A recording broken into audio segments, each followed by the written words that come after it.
This is a very clear photo of just a part of the Ebbw Vale steelworks. At the front of this massive building, you can see train wagons that brought the raw materials such as coal, limestone and ironstone to the site. The coal would be unloaded and burnt to produce coke. This would then be mixed with the limestone and ironstone to make iron.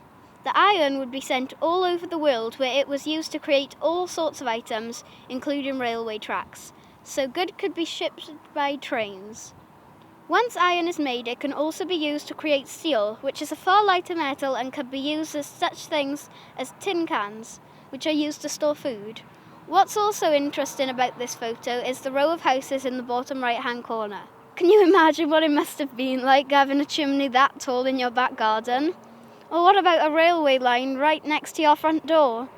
Not to mention having the steelworks producing metal day and night. It's a wonder anyone living there got any peace at all. Today the ironworks are long gone and even the houses no longer exist. The site has been totally redeveloped and now a school and leisure centre stand on the site.